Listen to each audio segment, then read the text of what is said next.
Já o segmento de papel para embalagens sustentáveis totalizou 29.300 toneladas de venda registrando uma redução de 10,6% quando comparado ao segundo trimestre de 2022 e uma redução de 1,5% quando comparado ao primeiro trimestre deste ano, relacionado à redução de demanda por esses produtos no trimestre, conforme já observado no trimestre anterior.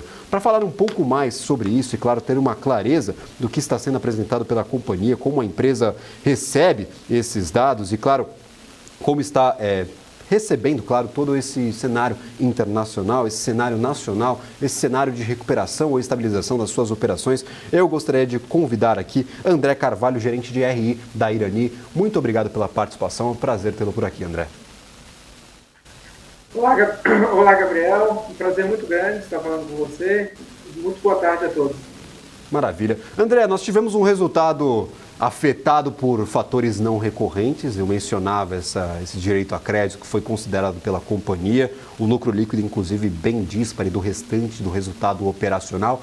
E vocês mencionam no resultado, no release que foi apresentado, que esse efeito ele deve se estender para mais trimestres. Nós já temos uma noção de até quando isso deve impactar a operação da companhia, até quando nós teremos esse direito aí a PIS e COFINS afetando os resultados operacionais trimestrais. Como que vocês estão lidando com isso dentro da própria empresa e quais as projeções aí para esse resultado afetar, claro, a divulgação de balanço operacional? Claro. Então vamos lá. Acho que podemos separar essa notícia, essa decisão judicial, em dois aspectos, né? Um primeiro ponto é o reconhecimento dos créditos passados que aconteceram, né? Então, desde 2010 até a presente data, todas as aquisições de Aparas que nós fizemos, né? Nós tivemos um reconhecimento de uma vez de todos esses créditos, o que impactou de maneira não recorrente aí, né, em 161 milhões de reais o lucro líquido nesse trimestre, né? E isso deve ser compensado, todo esse crédito histórico, digamos assim, né, deve ser compensado ao longo dos próximos trimestres, num período de até 2 anos, tá? Isso vai sendo compensado. Mas então isso é a primeira parte do impacto, né? Uma segunda parte é que todas as novas aquisições de Aparas que nós fazemos, a partir desse momento, dessa decisão judicial, até perder de vista, né, até perpetuidade, todas as novas aquisições de Aparas também darão direito a novos créditos, né, que ainda não foram reconhecidos. Então, isso vai passar a ser uma prática recorrente. Então, além de ter essa correção histórica, né, de tudo que aconteceu de 2010 até hoje, isso impactar de uma vez, e aí isso vai sendo compensado num prazo de até 2 anos, né, todos esses créditos das aquisições que nós fizemos no passado. Também no futuro, a partir de hoje, todas as novas aquisições de Aparas que nós fazemos todo mês darão direito a novos créditos, né? Então, isso é um impacto bem forte aí para a companhia. Reagindo de forma positiva, eu sempre gosto de dar uma olhada aqui no ativo negociado. 2,81% de alta para a Rani 13, R$10,26 aqui, valor histórico para a companhia atingido no mercado no dia de hoje. André, eu gostaria de trazer mais uma dúvida. Nós tivemos um resultado ali em questão de alavancagem da companhia, vocês apostando ali, inclusive, que devem ir até 2,5 vezes dívida líquida e EBITDA e para a conclusão do projeto de Gaia. Inclusive, eu gostaria de trazer aí esse contato direto com os investidores. Em que momento estamos com o projeto, quais os avanços operacionais que pode trazer aí no futuro e como que vocês enxergam esse 2023 desses novos investimentos para a conclusão de Gaia? Muito bem, nós já estamos muito bem avançados, já chegamos até aqui com 862 milhões de reais de desembolsos já feitos no projeto Gaia, onde hoje tem um orçamento aí de aproximadamente 1,1 bilhão de reais, né? Ou seja, já foi feito aí aproximadamente 80%, né, dos desembolsos do orçamento atual que nós temos. Então, e o principal projeto de todos, né, que é a caldeira de recuperação de químicos e utilidades, nós tivemos o startup desse projeto recentemente, onde até soltamos fato relevante, né? E ele não impactou assim, positivamente o resultado do segundo TRI que a gente está vendo, né? Inclusive teve até no curto prazo um efeito contrário, né?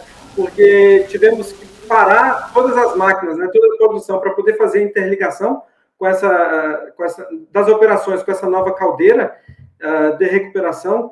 Então, isso no curto prazo houve até no segundo trimestre, né, até um impacto negativo aí, estimado em 13 milhões de reais no EBITDA, né?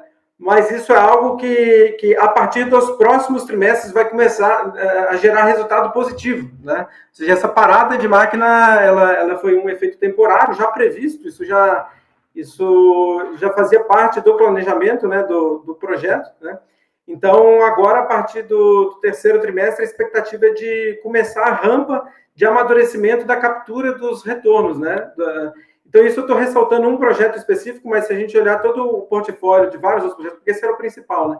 Mas estamos em situação muito semelhante com os demais projetos também, né? Em situação já muito bem avançada, onde, principalmente o ano de 2024, na nossa expectativa, é um ano de captura com mais força dos retornos, né? Maravilha. Quando a gente olha para o resultado, a gente também tem uma queda no volume de vendas, principalmente olhando para papelão ondulado. Em referência, claro, em comparação ao primeiro trimestre, um avanço, no entanto, ao mesmo trimestre do ano passado, uma leve queda ali no volume negociado por vocês. É, claro, um efeito da demanda do mercado. Nós tivemos um avanço brutal, um avanço recorde entre 2020 e 2021, claro, com o advento do isolamento social, o crescimento de diversos aplicativos, entregas a domicílio. Como vocês veem essas unidades específicas daqui para frente? É um resultado, é um volume de vendas, na opinião de vocês, ruim? Ou é um volume de vendas mais natural do que o que nós apresentávamos anos anteriores? E como vocês veem o avanço dessas linhas de receita, do papelão ondulado e também do papel para embalagens, daqui para frente, o crescimento dessas linhas dentro do portfólio de vocês? Vocês enxergam o resultado como mais positivo ou negativo, pelo menos em comparação aí ao que a companhia está traçando como estratégia de crescimento?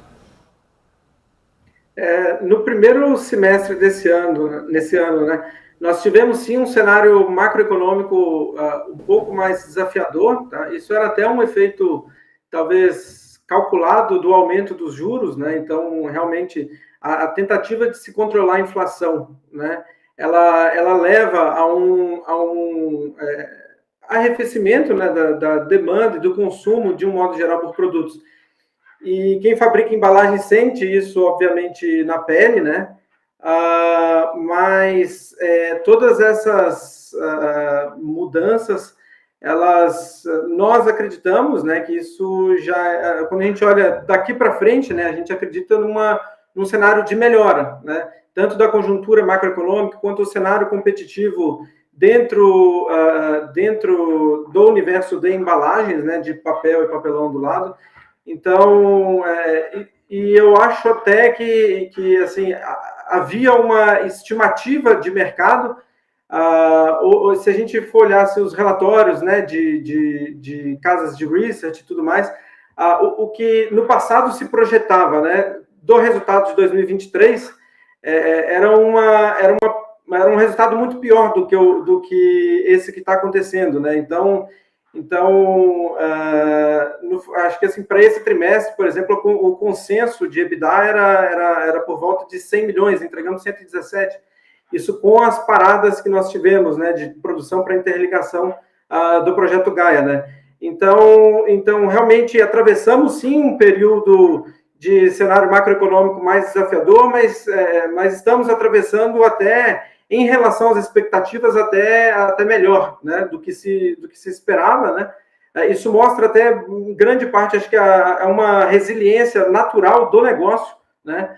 Onde quando o top line, né, que a nossa receita realmente está um pouco mais fraca, em compensação, o nosso principal custo de aquisição de matérias-primas também tem uma tendência a ter maior disponibilidade de matérias-primas no mercado, né, o que traz um grau de resiliência maior para o resultado, né?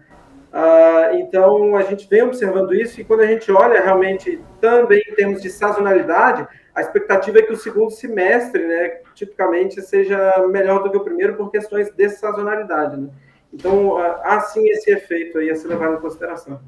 Maravilha, atenção dos investidores, essa sazonalidade, essa melhora operacional, inclusive essas surpresas positivas que a companhia trouxe na divulgação desses últimos 2 resultados. André, muito obrigado pela participação, agradeço imensamente pela disponibilidade, por ter dedicado parte do seu tempo a conversar não só comigo, mas também com todos os investidores que nos acompanham. E claro, seja sempre muito bem-vindo aqui, não só ao BMC Stock, mas também ao restante da nossa programação. Muito obrigado pelo convite.